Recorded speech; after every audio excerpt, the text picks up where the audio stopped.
Ya, baik, pertemuan hari ini kita lanjutkan dengan analisis kinerja simpang bersinyal. Latar belakang dari manual kapasitas jalan Indonesia ya, mengenai simpang bersinyal, komposisi lalu lintas, perilaku pengemudi, dan perkembangan samping jalan di Indonesia itu tidak sama dengan di Eropa atau Amerika. Jadi, di Amerika mereka menggunakan US HCM ya.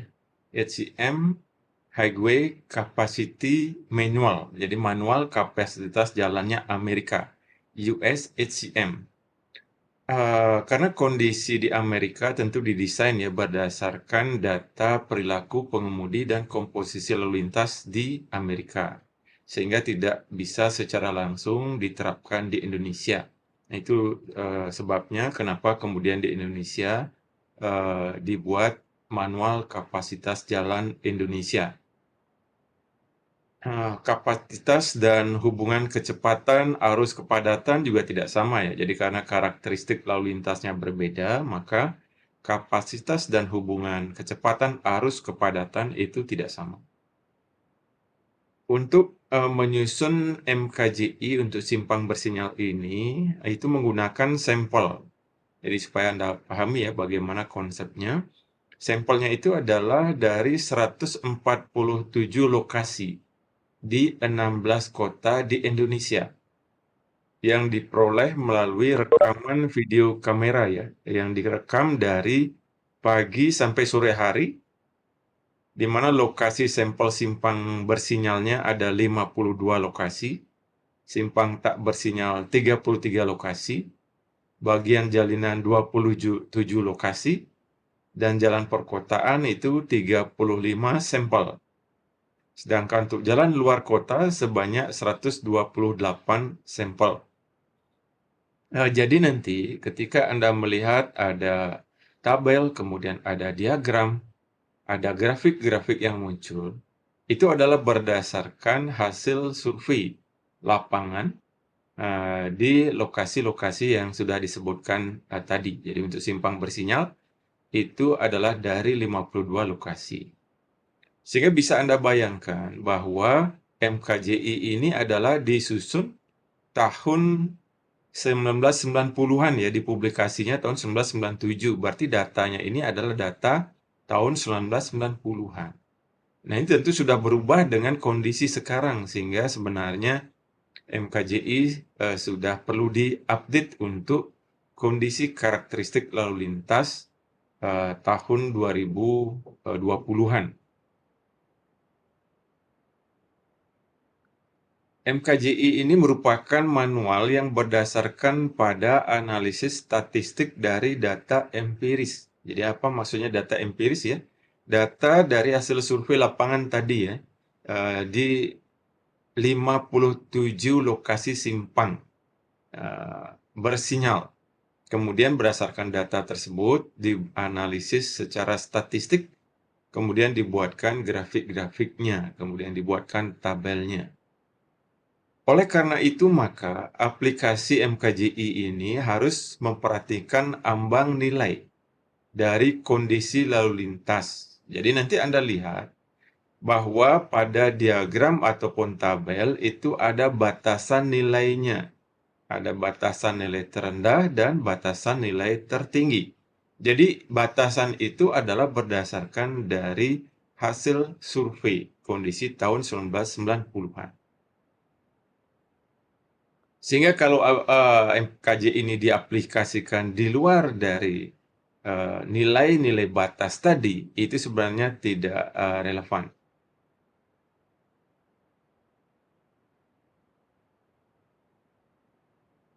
Tujuan dari analisis kinerja simpang bersinyal ini adalah untuk menentukan waktu sinyal. Jadi kita pertama akan menghitung bagaimana sih caranya menentukan berapa waktu hijau, berapa waktu merah, berapa waktu intergrim, waktu antar hijau ya. Jadi waktu antar hijau itu adalah waktu kuning dan all red, jadi merah semua. Jadi apa yang maksudnya merah semua? Nanti kita akan bahas. Kemudian juga menentukan kapasitas simpang bersinyal.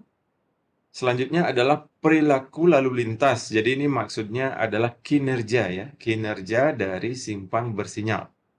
Apakah ukuran kinerja simpang bersinyal? Jadi diukur dari tundaan, panjang antrian, rasio kendaraan terhenti.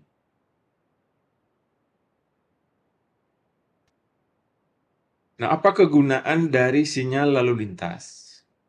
Jadi yang pertama adalah untuk memisahkan lintasan gerakan lalu lintas yang saling bertentangan dalam dimensi waktu.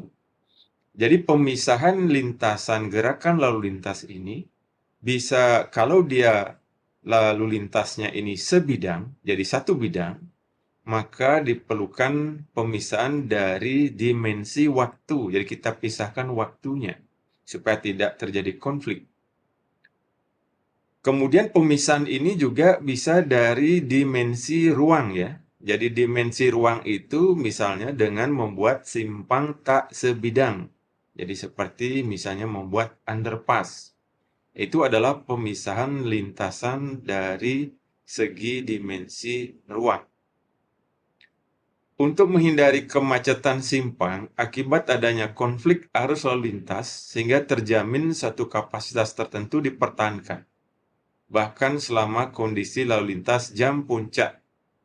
Jadi supaya arus lalu lintas pada kondisi puncak itu bisa dipertahankan, jadi maka pengaturan sinyal lalu lintas itu umumnya dilakukan adalah kondisi puncak ya. Sehingga data-data yang kita perlukan untuk perencanaan itu adalah data arus lalu lintas kondisi jam puncak.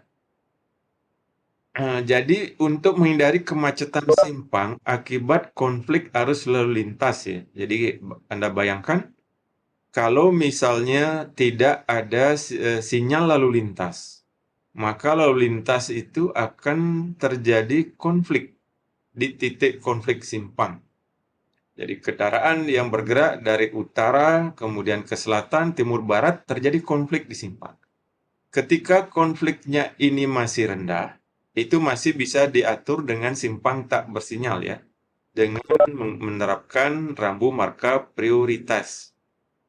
Ketika volume lintasnya tinggi, maka akan terjadi kemacetan, sehingga mulai harus dipasang sinyal lalu lintas. Jadi memisahkan arus kendaraan dari dimensi waktu. Yang ketiga adalah memberikan kesempatan pada kendaraan dan pejalan kaki dari jalan minor memotong jalan utama. Jadi Anda bayangkan misalnya ya di bypass Tohpati Kusambo atau bypass Ide Bagus Mantre. Volume lalu lintas di jalan utamanya tinggi, tetapi volume lalu lintas di jalan minornya kecil ya, bahkan sangat kecil. Pada saat jam puncak mungkin hanya ada beberapa kendaraan yang lewat. Apakah di sana perlukan pemasangan sinyal lalu lintas? Ya, jadi berdasarkan nomor 3 ini diperlukan ya. Jadi untuk memberikan kesempatan pada kendaraan pejalan kaki dari jalan minor memotong jalan utama. Selanjutnya yang keempat, untuk mengurangi jumlah kecelakaan akibat konflik antara arus yang bertentangan. Jadi seperti yang sudah dijelaskan tadi ya, mengurangi konflik lalu lintas, maka diatur dalam dimensi waktu. Sebagai catatan bahwa penggunaan sinyal ini tidak selalu meningkatkan kapasitas dan keselamatan dari simpang. Pengaruh penggunaan sinyal terhadap kapasitas dan perilaku lalu lintas jika dibandingkan dengan pengaturan tanpa sinyal atau bundaran harus dianalisis terlebih dahulu ya. Jadi nanti dikaji kalau kita misalnya analisis persimpangan itu tanpa sinyal sebagai simpang tak bersinyal, itu cenderung kinerjanya akan lebih baik daripada simpang bersinyal. Karena pada saat jumlah pergerakan yang terjadi per satuan waktu itu lebih besar pada simpang tak bersinyal. Tetapi untuk keperluan untuk menghindari konflik lalu lintas, diperlukan pemasangan sinyal. Sehingga dari sini nanti kita akan berhadapan dengan fase yang namanya fase sinyal ya. Jadi nanti kita akan jelaskan belakangan, nanti fase sinyal ini akan diatur apakah dia fasenya 2 fase, 3 fase, 4 fase, atau lebih. Jadi semakin bertambahnya fase, umumnya adalah kinerja simpang bersinyal itu tidak menjadi lebih baik. Umumnya penambahan fase sinyal adalah akibat adanya tingkat konflik yang lebih tinggi. Ya, sebentar kita akan bahas ya pada saat pembahasan fase sinyal. Kemudian juga ketika kita mengimplementasikan ini apakah diterapkan simpang tak bersinyal, ataukah bundaran, ataukah sudah simpang bersinyal. Nah, kalau bundaran tentu ini akan memerlukan area ya yang lebih luas untuk membuat radius bundaran yang memadai. Sehingga umumnya untuk di pusat perkotaan, di daerah perkotaan itu yang dipasang karena luas arealnya terbatas, yang dipasang adalah simpang bersinyal. Karakteristik dari sinyal lalu lintas.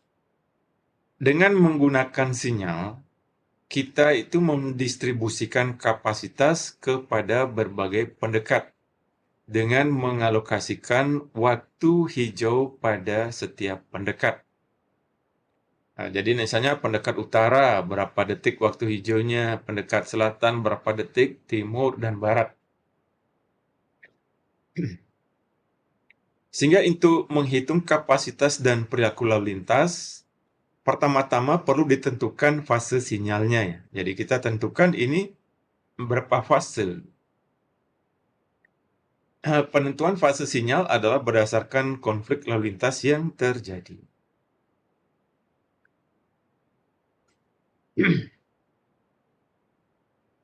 Selanjutnya penggunaan sinyal itu dengan menggunakan lampu 3 warna. Jadi Anda sudah tahu semua ya.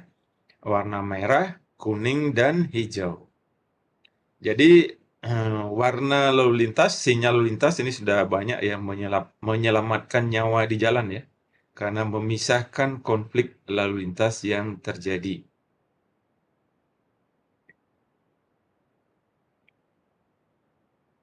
Jika hanya konflik primer yang dipisahkan, maka pengaturan dapat dilakukan dengan 2 fase. Nah, apa itu konflik primer? Sebentar kita akan bahas ya. Jadi konflik lalu lintas nanti ada konflik primer atau konflik utama dan konflik sekunder. Pengaturan 2 fase ini memberikan kapasitas tertinggi pada beberapa kejadian. Sehingga pengaturan 2 fase ini disarankan dikaji terlebih dahulu ya. Jadi ketika Anda misalnya ingin mengkaji dari sebuah simpang tak bersinyal menjadi simpang bersinyal. Jadi dicoba mulai dengan 2 fase terlebih dahulu. Kita lihat kemudian sisa konflik yang masih ada. Kalau sisa konfliknya masih tinggi, baru kita tambahkan fase sinyalnya. Jika waktu hijau dan waktu siklus ditetapkan sebelumnya dan tidak berubah selama periode operasi, disebut pengaturan cara kendali waktu tetap. Maksudnya begini, jadi waktu hijau dan waktu siklus ini sudah ditetapkan. Misalnya waktu siklusnya 100 detik, kemudian waktu hijau di simpang pendekat utara itu adalah 30 detik.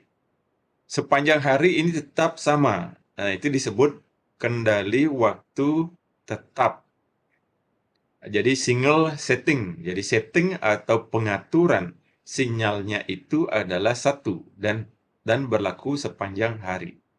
Itu kendali waktu tetap atau single setting. Nanti kalau misalnya dilakukan pengaturan waktu yang berubah-ubah sepanjang hari, itu namanya multi-setting. Jadi pengaturan waktu yang tidak tetap sepanjang hari. Jadi jam puncak pagi berbeda lagi waktu sinyalnya. Jam puncak siang berbeda lagi, jam puncak sore beda lagi, di luar jam puncak berbeda lagi. Itu adalah multi-setting. Jadi nanti pada simpang bersinyal akan ada pengaturnya. Jadi kalau tanpa ATCS misalnya ya, ada pengaturnya. Di sana diatur secara otomatis. Kalau yang multi setting, di sana dia akan disetting. Jam sekian dia akan nyala hijaunya sekian detik. Kemudian jam sekian dia nyala hijaunya sekian detik. Jadi misalnya dalam satu hari pengaturan multi setting itu 5 kali. Jadi itu berarti multi settingnya adalah 5 kali. Waktu sinyal terbaik untuk setiap kondisi, puncak pagi, puncak siang, sore, dan di luar jam puncak ini berbeda-beda. Sehingga idealnya waktu sinyal ini diatur berubah-ubah sepanjang hari sesuai dengan kondisi lalu lintas dengan multi setting tadi. Jika diperlukan, pemisahan satu atau lebih gerakan belok kanan dengan pertimbangan keselamatan atau pembatasan kapasitas. Jadi misalnya sekarang ya, dua fase volume sinyal lalu lintas ditetapkan dengan dua fase. Apa maksudnya dua fase? Jadi utara dan selatan fase 1 arus lalu lintas dari pendekat utara dan selatan bergerak. Fase 2 arus lalu lintas dari pendekat timur dan barat bergerak. Yaitu pengaturan dua fase. Ketika misalnya arus pendekat di utara bergerak, itu arus belok kanannya cukup besar, maka diperlukan tambahan fase ya, untuk memisahkan konflik belok kanan dengan pergerakan lurus. Kalau belok kanannya tidak terlalu tinggi, jadi cukup dengan dua fase saja. Pemilihan jenis simpang. Pada umumnya, sinyal lalu lintas ini digunakan dengan alasan yang pertama, menghindari kemacetan sebuah simpang oleh arus lalu lintas yang berlawanan, sehingga kapasitas simpang dapat dipertahankan, bahkan selama kondisi puncak. Bila kecepatan kendaraan mendekati simpang sangat tinggi, atau jarak pandang pada sudut-sudut simpang itu terhalang. Jadi itu juga sebagai alasannya, pemasangan sinyal. Berikutnya yang ketiga adalah untuk mempermudah menyeberangi jalan utama bagi kendaraan atau pejalan kaki dari jalan minor. Ini sama seperti tadi ya. Umumnya kecelakaan pada simpang bersinyal itu sekitar 0,43 kecelakaan per juta kendaraan. Pada simpang tak bersinyal 0,6 dan pada bundaran 0,3. Nah, ini adalah berdasarkan data tahun 1990-an. Untuk kondisi sekarang mungkin sudah berubah ya. Apalagi misalnya dengan banyaknya pelanggaran lalu lintas, jadi orang menerobos lampu merah, lampu kuning yang seharusnya siap-siap berhenti tetapi tancap gas. Nah, itu menyebabkan masih banyaknya terjadi kecelakaan pada simpang bersinyal. Tetapi juga yang perlu diingat bahwa pemasangan sinyal itu tidak selalu menambah kapasitas dan keselamatan pada sebuah simpang. Nah, ini yang tadi saya sebutkan dengan daerah konflik simpang ya. Ada konflik utama dan ada konflik kedua. Jadi konflik primer dan konflik sekunder. Nah, Anda lihat ya titik-titik yang hitam ini adalah konflik utama. Jadi titik-titik yang putih ini adalah konflik kedua atau konflik sekundernya. Nah, definisi dari konflik primer dan konflik sekunder itu bisa Anda lihat nanti di MKJI ya. Jadi pergerakan, Anda lihat pergerakan dari lurus dengan pergerakan dari arah berlawanan itu adalah konflik primer ya. Kemudian juga pergerakan dari arah lurus, kemudian pergerakan belok ke kanan dengan pergerakan berlawanan dari arah, misalnya ini ya, kita lihat saja dari ini misalnya pendekat selatan ya, utara kita selalu asumsikan adalah di atas. Kita amati dari pendekat selatan ya. Pendekat selatan ini ada titik yang pertama, ini adalah konfliknya dengan penyeberang jalan, pejalan kaki. Kemudian selanjutnya ada konflik primer yang kedua. Jadi konflik primer kedua ini adalah konflik dengan arus lalu lintas dari pendekat yang berlawanan. Jadi yang dari pergerakan timur ke arah barat. Ini menimbulkan konflik primer. Kemudian pergerakan belok kanan dari selatan juga dia konflik primer dengan pergerakan dari arah timur ke arah barat. Selanjutnya kita lihat konflik primer yang berikutnya, jadi yang ini. Konflik primer berikutnya adalah konflik pergerakan dari arah berlawanan dari arah barat ke timur. Kemudian konflik primer berikutnya adalah dengan pejalan kaki. Nah, itu konflik primer. Kalau kita lihat lagi pergerakan dari arah selatan ya, pergerakan belok kiri dengan pergerakan berjalan kaki untuk pendekat yang barat, ini masuk ke dalam konflik sekunder. Kemudian pergerakan belok kanan dengan pergerakan lalu lintas dari arah berlawanan, dari arah utara ke selatan, itu juga masuk ke dalam konflik sekunder.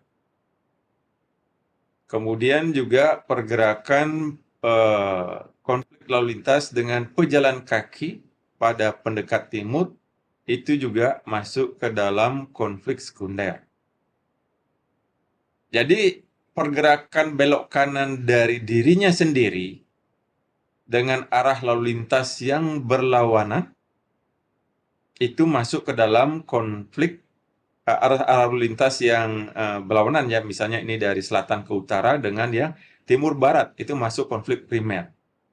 Tetapi dengan pergerakan belok kanan dengan pergerakan lurus dari utara ke selatan itu masuk ke dalam konflik sekunder. Nah, selanjutnya untuk mengurangi konflik inilah kemudian dipasang sinyal lalu lintas ya. Nah, jadi nanti pengaturan daripada konflik ini itu penting Anda pahami ya. Terutama adalah ketika misalnya Anda menganalisis kinerja simpang tak bersinyal yang kemudian ditingkatkan menjadi simpang bersinyal.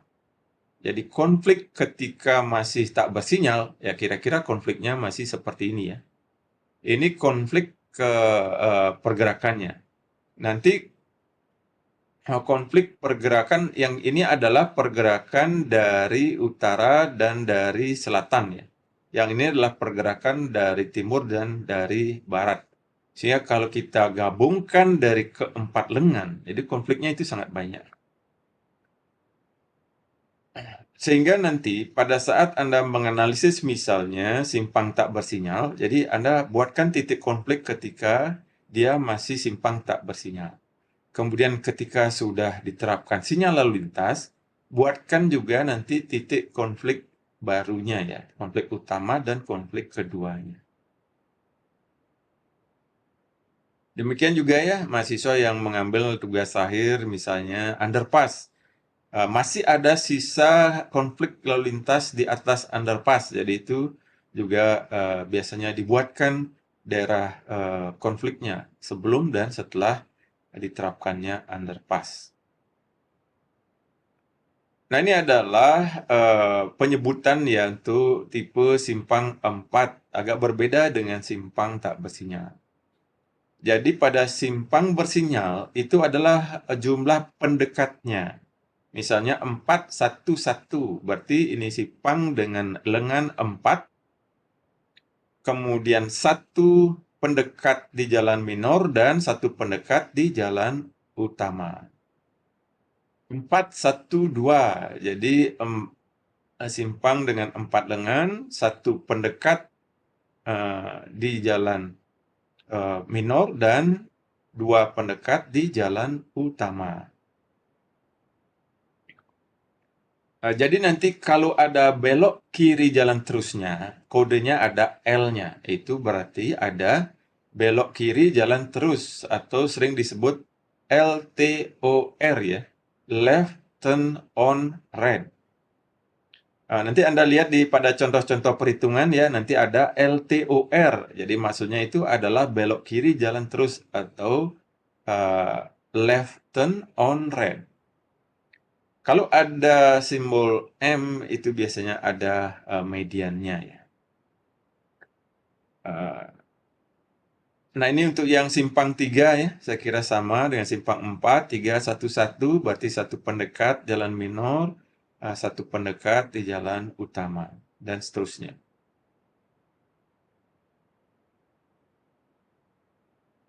Selanjutnya adalah penentuan tipe simpang itu berdasarkan arus lalu lintasnya adalah seperti tabel ini ya. Nanti silakan secara lebih detail dicermati atau bisa menggunakan grafik ini ya.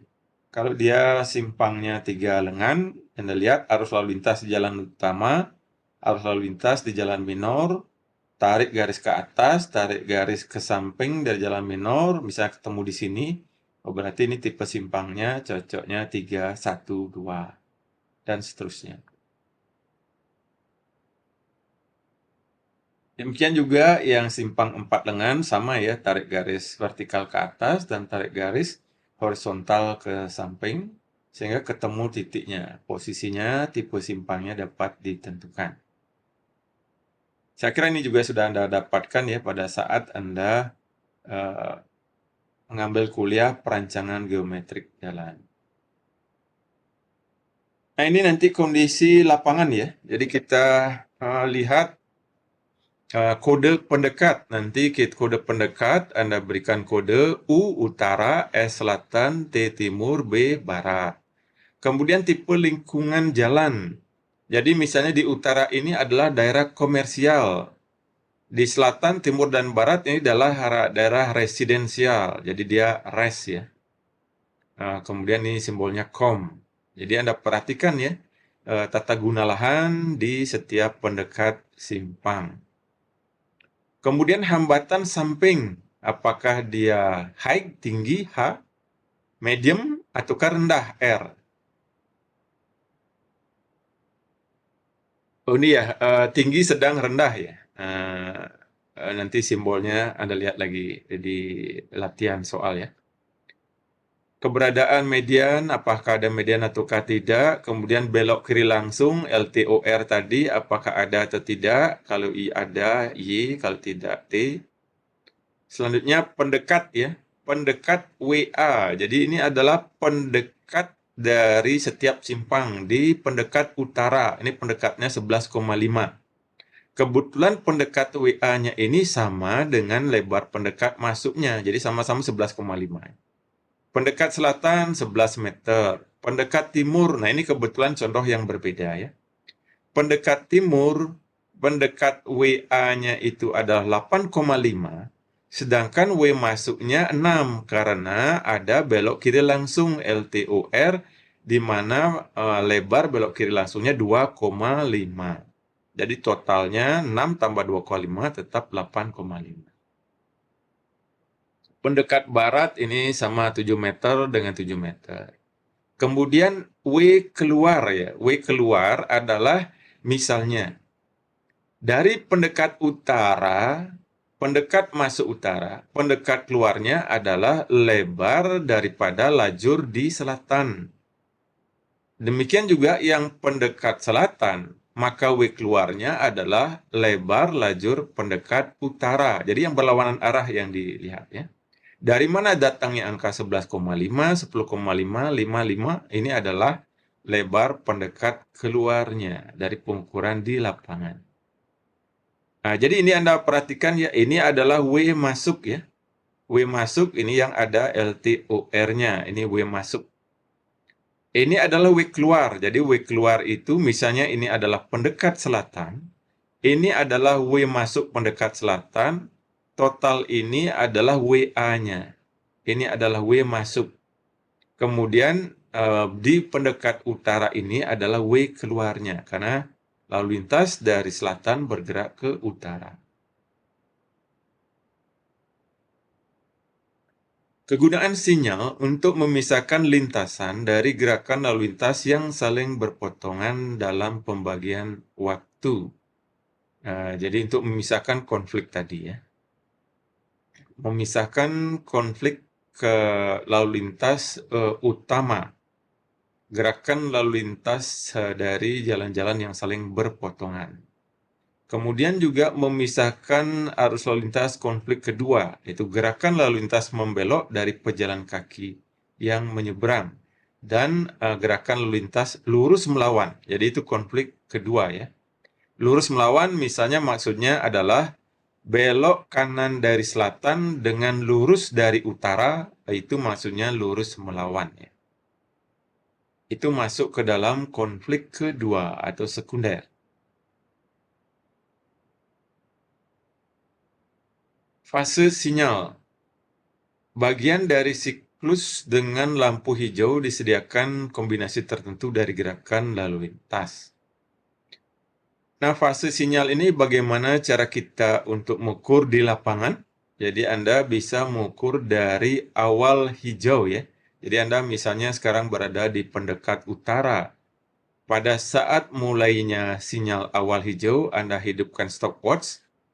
Ketika mulai awal hijau berikutnya, Anda matikan stopwatch. Jadi dari awal hijau ke awal hijau berikutnya. Itulah satu siklus sinyal. Itu yang namanya waktu siklus. Nah, ini contoh simpang dengan dua fase sinyal. Jadi tadi sudah saya sampaikan ya.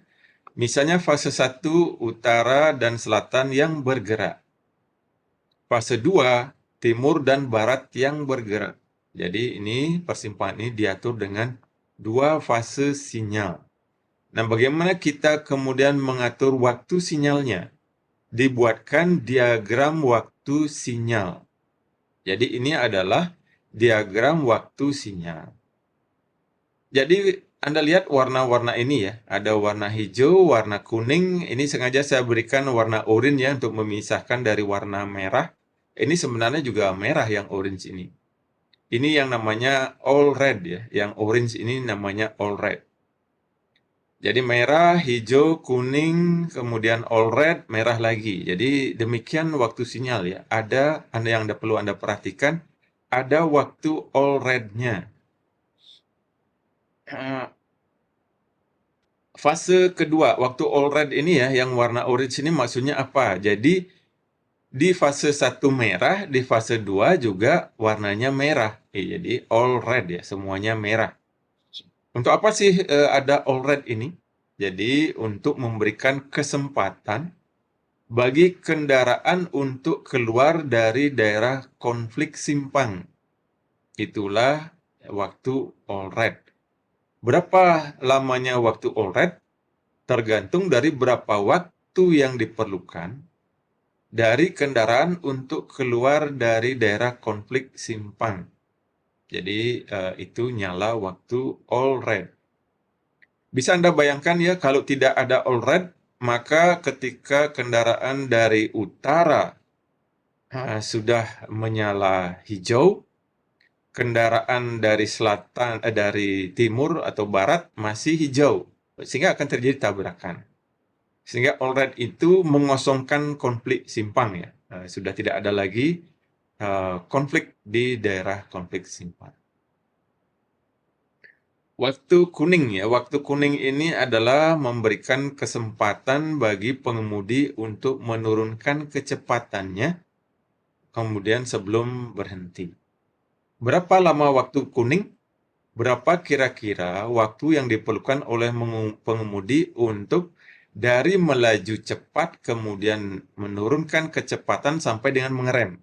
Jadi itulah waktu nyala kuning. Berapa detik yang diperlukan?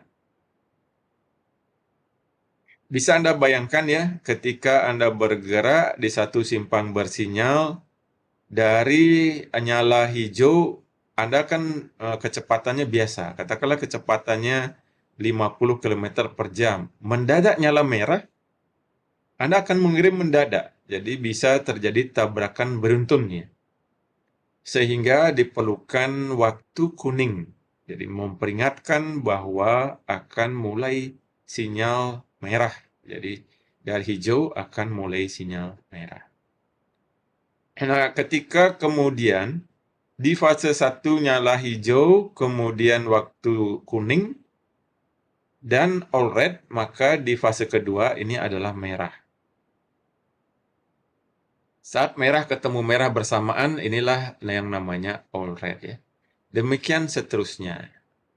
Jadi waktu kuning dan all red ini dijumlahkan itu namanya waktu intergreen atau IG atau waktu antar hijau.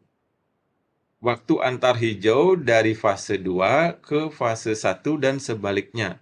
Itu adalah intergreen ya. Jadi Anda ingat bahwa waktu antar hijau itu adalah kuning ditambah all red. Nah, berapa besarnya waktu siklus yang layak? Jadi misalnya sekarang Anda disuruh mengkaji dari simpang tak bersinyal menjadikannya simpang bersinyal. Anda menerapkan waktu siklusnya. Berapa Anda pilih waktu siklusnya? Anda bisa menggunakan berdasarkan MKJI ini ya. Kalau pengaturannya 2 fase, waktu siklus yang layak 40 sampai 80 detik. Kalau 3 fase, 50 sampai 100 detik. Kalau 4 fase, 80 sampai 130 detik. Maksud periode antar hijau atau IG. Jadi waktu kuning itu memperingatkan lalu lintas yang sedang bergerak bahwa fase sudah berakhir. Sedangkan waktu all red untuk memperoleh waktu yang cukup bagi kendaraan untuk keluar dari daerah konflik simpang. Sebelum kendaraan pertama dari fase berikutnya memasuki daerah konflik.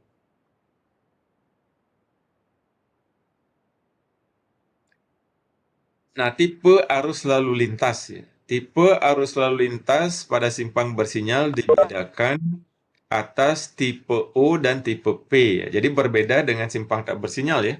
Tidak membedakan tipe O dan tipe P. Arus berangkat terlawan itu adalah tipe O.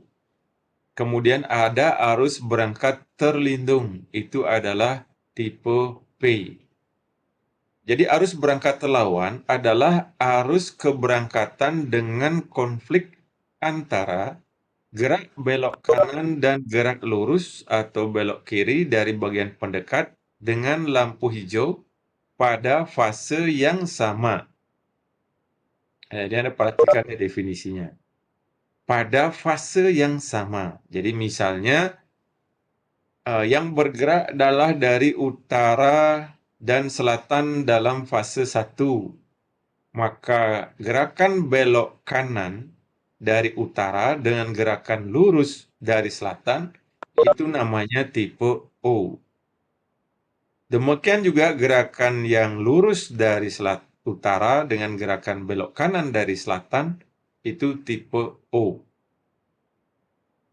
Sedangkan arus berangkat terlindung tipe P adalah keberangkatan tanpa adanya konflik antara belok kanan dan lurus pada fase yang sama. Jadi misalnya dilarang belok kanan, berarti ini sudah tidak ada konflik antara belok kanan dengan lurus dari arah berlawanan. Itu namanya tipe P. Jadi gambarnya adalah sebagai, sebentar ya, saya perlihatkan gambarnya. Satuan mobil penumpang, saya kira ini EMP-nya ini sudah ditetapkan seperti ini ya, untuk yang tipe terlindung, tipe P, dan terlawan. LV dan HV ini tidak masalah ya, masih sama dengan ini, terlindung maupun terlawan, 1 sama 1,3. Yang berbeda di sini MC. Tipe terlindung 0,2, tipe terlawannya adalah 0,4. Nah ini juga sekarang sudah banyak ya, penelitian-penelitian bahkan di level S2 maupun S3, itu mengkaji nilai EMP yang cocok. Ini masih relevan nggak angka-angka 1,3, 0,2, 0,4 ini? Jadi kalau Anda yang tertarik ya untuk membuat tugas akhir terkait EMP, sudah banyak ya contoh-contoh TA yang ada. Nah ini tadi ya, penggambaran tipe terlindung P dan terlawan O. Jadi Anda lihat saja gambar ini ya. Jadi kalau ini fasenya terpisah, dia bergerak sendiri, otomatis dia tipe P. Kemudian ini dia utara juga bergerak, selatan juga bergerak, tetapi tidak ada belok kanan, ini juga tipe P. Kemudian kalau kita lihat tipe O, maka antara belok kanan dan lurus ini terjadi konflik lalu lintas. Jadi intinya seperti itu ya, menentukan tipe P dan tipe O. Lihat saja gambar ini ya. Ada istilahnya waktu hijau efektif ya. Arus jenuh dianggap tetap selama waktu hijau. Pada kenyataan arus berangkat itu dari 0 pada awal hijau baru mencapai nilai puncak setelah 5 atau 10 detik. Jadi ketika Anda nyala hijau pertama, ketika Anda melihat nyala hijau tidak serta-merta Anda langsung menginjak gas. Tapi masih berpikir dulu ya, dari otak mengirim sinyal, kemudian ke kaki, baru ngegas. Nah, itu akan memerlukan waktu setelah 5 sampai 10 detik. Arus berangkat terus berlangsung selama waktu kuning dan all red. Nah, pada waktu kuning itu masih ada ya kendaraan yang masuk daerah konflik simpang. Akhirnya menjadi 0. Jadi biasanya juga terjadi 5 sampai 10 detik setelah awal sinyal merah. Pada permulaan arus berangkat terjadi kehilangan awal ya. Jadi apalagi Anda suka bengong misalnya, nyala hijau masih bengong ya, belum menginjak gas, itu sudah kehilangan awal. Adanya arus berangkat setelah waktu hijau berakhir. Jadi ketika waktu hijau berakhir menyala kuning, masih Anda juga beralih kencang ya, menerobos lampu kuning. Itu namanya tambahan akhir dari waktu hijau efektif. Waktu hijau efektif adalah lamanya waktu hijau di mana arus berangkat terjadi dengan besaran tetap sebesar arus jenuh S. Jadi inilah gambarnya waktu hijau efektif ya. Ini ada kehilangan awalnya. Pada saat tadi ya ketika awalnya lah hijau, itu tidak langsung menginjak gas, tetapi masih berpikir dulu. Jadi memerlukan waktu 5-10 detik. Baru kemudian arus lalu lintas bergerak lancar. Jadi inilah arus jenuhnya. Di titik akhir setelahnya akhirnya lah hijau, pada waktu kuning ini masih kendaraan masih bergerak ya. Karena berapa kemudian waktu normal, waktu antar hijau. Jadi kalau simpang itu kecil dengan lebar jalan rata-rata 6-9 meter, maka waktu normal antar hijaunya 4 detik per fase dan seterusnya ya. Kalau dia besar, maka 6 detik per fase. Nah, ini penentuan all red ya. Bagaimana cara menentukan all red adalah berdasarkan jarak ya. Jarak dari ini misalnya ada 2 kendaraan yang memasuki daerah konflik simpang. Jadi ini adalah daerah konflik simpang ya. Kendaraan dari barat AV ini bergerak masuk ke daerah konflik simpang. Kendaraan dari selatan EV ini bergerak masuk konflik simpang. Ketemu ini adalah daerah titik konfliknya. Sehingga LEV, jadi LEV ini ya, jarak dari pendekat simpang ini sampai ke titik konflik, itu namanya LEV. Sedangkan L kecil EV ini adalah panjang kendaraan. Jadi misalnya kalau kendaraan ringan itu panjangnya sekitar 5 meter. VEV itu adalah kecepatan. Berapa kecepatannya? Jadi di sini sudah di MKJI sudah diberikan umumnya kecepatannya adalah 10 meter per detik. Kecepatan di simpang ya. Selanjutnya dikurangi LAV. Jadi LAV ini adalah jarak dari pendekat barat sampai ke titik konflik. Kemudian dibagi VAV kecepatannya ya, sama seperti tadi 10 meter per detik, maka waktu merah semua bisa dihitung. Jadi tadi juga sudah diberikan ya waktu intergreen atau antar hijau yang umum dipakai tadi. Ya, seperti tadi ya, untuk simpang kecil adalah 4 detik per fase. Jadi waktu antar hijau ini supaya diingat bahwa waktu kuning ditambah all red. Nah, kemudian berapa all red-nya? Nah, di sini bisa Anda hitung ya, all red-nya. Nanti Anda bedakan ya, ketika menghitung sebuah simpang bersinyal baru dari tak bersinyal menjadi bersinyal dengan mengevaluasi kinerja simpang bersinyal. Jadi kita tidak perlu lagi menghitung waktu sinyal. Sedangkan kalau ini persimpangannya baru, maka kita harus hitung waktu-waktu sinyalnya termasuk all red-nya. Tapi kalau simpang bersinyal itu sudah ada, kita tidak perlu lagi menghitung all red-nya seperti menggunakan rumus ini ya. Nanti kita berdasarkan dari hasil survei waktu sinyal saja. Nah, prosedur perhitungan ini langkahnya sama seperti simpang tak bersinyal maupun pada saat kinerja ruas jalan. Langkah data masukan, jadi kita inputting data geometrik, kondisi arus lalu lintas. Kemudian data penggunaan sinyal, fase sinyalnya. Jadi sinyal ini berapa fase? 2 fase, 3 fase, 4 fase, dan kemudian juga dihitung waktu sinyalnya ya. Waktu sinyalnya, waktu hijaunya berapa, kemudian waktu antar hijaunya berapa, kemudian waktu hilangnya nanti bisa dihitung.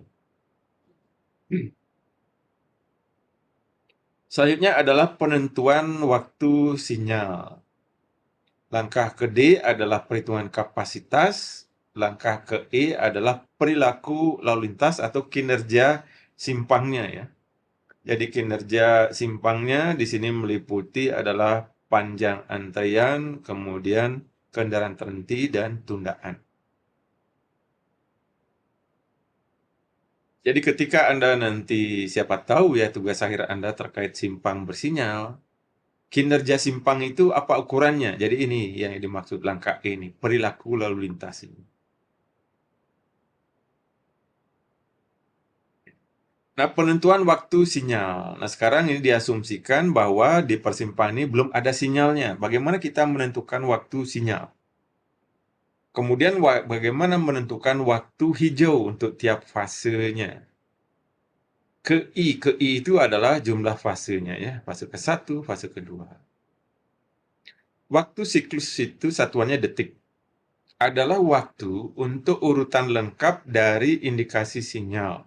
Misalnya, antara 2 saat permulaan hijau berurutan. Jadi seperti tadi ya, dari awal hijau di pendekat yang sama sampai awal hijau berikutnya itu adalah satu waktu siklus. Nah, kalau persimpangan itu belum ada sinyalnya, maka kita hitung dulu waktu siklus sebelum penyesuaian. Kalau sinyalnya sudah ada, berarti kita tinggal hitung ya seperti tadi, waktu sinyalnya. Dari awal hijau sampai awal hijau berikutnya.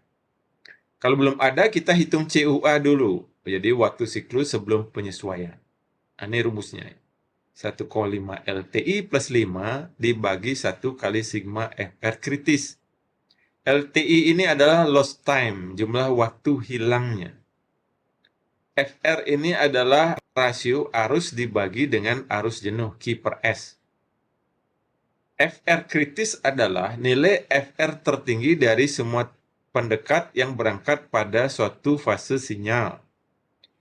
Jadi semua pendekat itu punya nilai FR ya. Pendekat utara ada FR utara, pendekat selatan ada FR selatan, pendekat timur ada FR timur, pendekat barat ada FR barat. Kalau persimpangan ini dua fase, maka yang kita cari FR kritisnya di setiap fase, berarti ada dua nilai FR kritis. Kalau dia 3 fase, berarti ada 3 nilai FR kritis. Kalau 4 fase, berarti ada 4 nilai FR kritis. Nah, FR kritis ini misalnya kalau 2 fase ya, FR kritis yang mana adalah FR kritisnya? Kalau misalnya pada fase 1 yang bergerak adalah pendekat utara dan pendekat selatan, maka adalah nilai FR yang tertinggi, apakah FR pendekat utara ataukah FR pendekat selatan.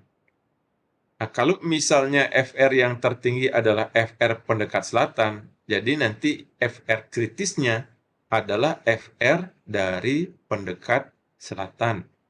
Jadi FR pendekat selatanlah yang menentukan nanti waktu hijau pada fase 1.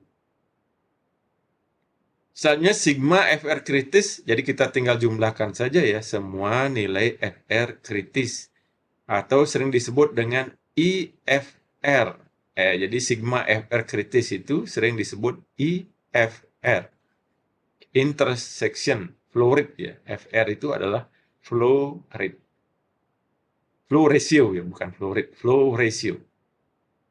Atau rasio arus.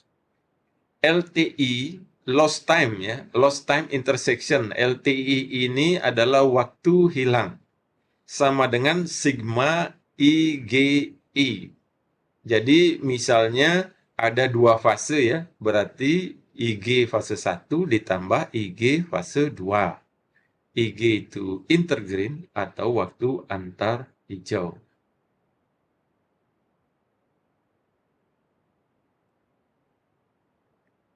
Selanjutnya, dihitung waktu siklus setelah penyesuaian. Jadi setelah kita nanti menghitung G-nya, ya, kita hitung GI-G-nya dulu terlebih dahulu. Jadi yang dua ini kita hitung duluan ya. GI sama dengan CUA dikurangi LTI kali FR kritis per sigma FR kritis. Itulah waktu hijau dari fase ke I. Jadi kalau ada 2 fase, berarti kita tinggal ngitung 2 waktu hijau ya. Waktu hijau fase 1 dan waktu hijau fase 2.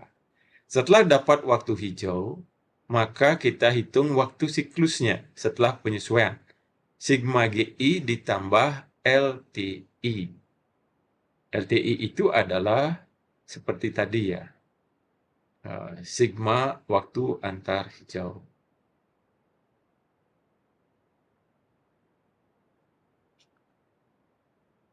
Jadi ada beberapa catatan yang perlu diperhatikan bahwa waktu siklus yang terlalu panjang ini justru meningkatkan tundaan. Jika nilai sigma FR kritis mendekati atau lebih dari 1, maka simpang itu kelewat jenuh ya. Jadi flow rasionya, rasio arus dengan arus jenuhnya sudah lebih dari 1, berarti ini sudah melewati arus jenuh. Sehingga akibatnya waktu siklus ini akan sangat tinggi. Kinerja simpang bersinyal dia lebih peka terhadap kesalahan dalam pembagian waktu hijau daripada terlalu panjangnya waktu siklus. Penyimpangan yang kecil dari rasio hijau ini adalah G per waktu siklus ya, waktu hijau per waktu siklus. Akan menyebabkan bertambah tingginya tundaan rata-rata simpang. Berikutnya adalah kapasitas. Adalah arus lalu lintas maksimum yang dapat dipertahankan. Satuannya SMP per jam. Jadi untuk simpang bersinyal, nilai kapasitas ini dihitung untuk setiap pendekat simpang. Jadi nanti ada kapasitas pendekat utara, kapasitas pendekat selatan, dan seterusnya. Kapasitas ini merupakan perkalian arus jenuh S dengan rasio hijau. Jadi rasio hijau itu waktu hijau dibagi waktu siklus pada masing-masing pendekat.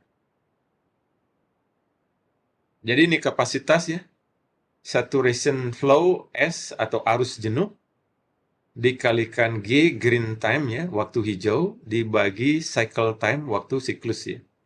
Jadi S-nya saturation flow, G-nya green time, C-nya kecilnya ini adalah cycle time, waktu siklus.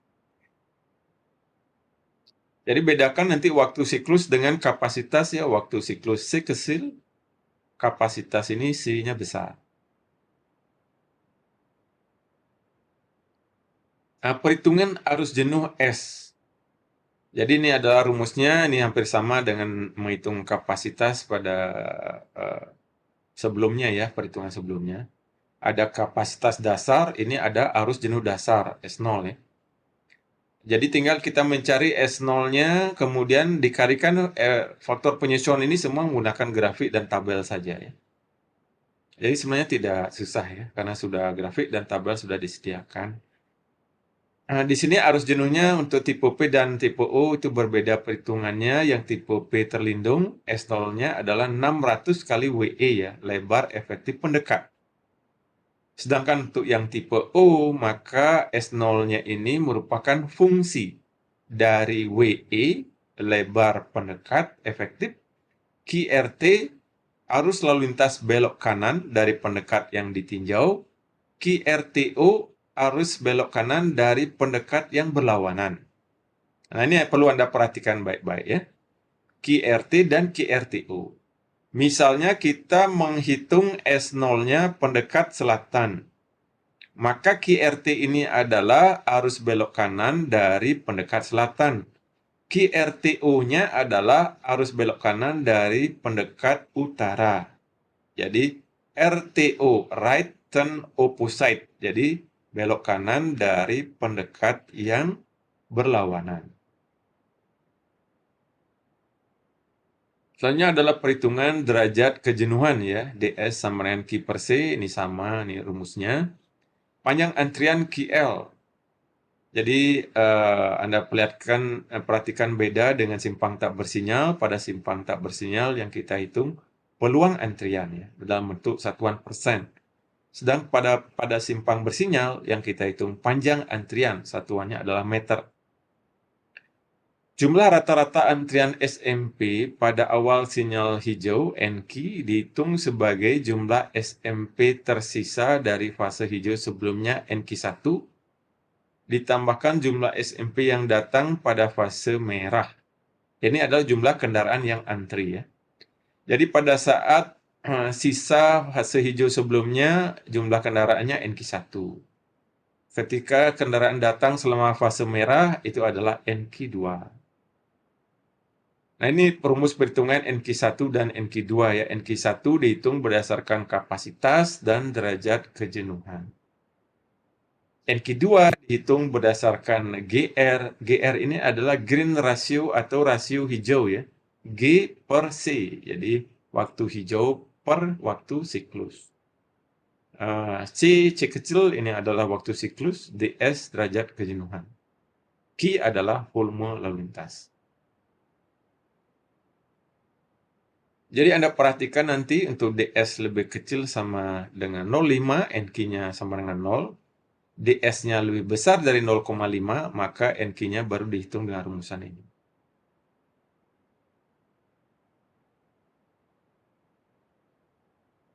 Ya, ini penjelasan NQ1, NQ2 tadi. Soalnya peluang panjang antrian. Jadi diperoleh dari perkalian NQ yang sudah kita hitung tadi dengan luas rata-rata yang digunakan per SMP, yaitu 20 meter persegi. Dan pembagian lebar masuk. Jadi QL, panjang antrian. Q ini adalah Q ya. Q itu antrian. Q length, panjang antrian. Adalah NQ maksimum dikali 20 dibagi W masuk. Jadi satuannya meter. Kemudian perhitungan angka henti. Angka henti maksudnya Anda berapa kali sih berhenti di persimpangan sampai mendapatkan nyala hijau. Jadi ketika Anda pertama, misalnya Anda katakanlah ke kampus Bukit Jimbaran ya, sering macet di simpang bersinyal di kampus Bukit itu, Anda berada di pendekat simpang, nyala waktu hijau, berarti angka henti Anda 1. Ketika kemudian sudah nyala hijau, merah lagi, berarti angka henti Anda 2. 2 kali Anda kena merah. Jadi berapa kali Anda kena merah ketika sudah masuk pendekat simpang, itu adalah angka henti. Jadi rumusnya sudah ada di sini ya, berdasarkan NQ, Q, dan waktu siklus. Stop per SMP, jadi jumlah berhenti per SMP. Selanjutnya dihitung jumlah kendaraan terhenti hanya mengalihkan Q dengan NS yang sudah hitung tadi. Angka henti untuk seluruh simpang, NS totalnya sigma NSW yang sudah kita hitung untuk setiap pendekat dibagi dengan Q total. Rasio kendaraan terhenti atau PSV, yaitu rasio kendaraan harus berhenti akibat sinyal merah sebelum melewati suatu simpang I. PSV sama dengan nilai minimum pada angka henti yang ke I, ya, fase ke I. Jadi NSI adalah angka henti dari suatu pendekat. Tundaan D ini sama dengan simpang tak bersinyal ya. Tundaan adalah tundaan rata-rata lalu lintas dan tundaan geometrik rata-rata. Jadi tundaan totalnya adalah tundaan lalu lintas ditambah tundaan geometrik. Ini perhitungan tundaan lalu lintas dan perhitungan geometriknya. Kita tidak bahas secara detail. Selanjutnya, berdasarkan tundaan setiap simpang, maka dapat dihitung tundaan seluruh simpang. Jadi dengan mengalihkan Q kali DJ dibagi dengan Q total. Jadi DJ ini adalah tundaan di setiap pendekat. Baik, saya kira untuk simpang bersinyal adalah sampai di sini materinya ya.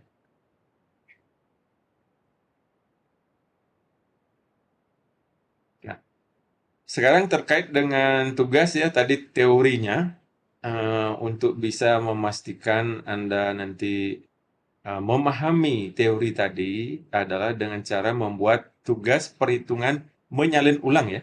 Jadi sama seperti yang sebelumnya ya. Saya stop record dulu.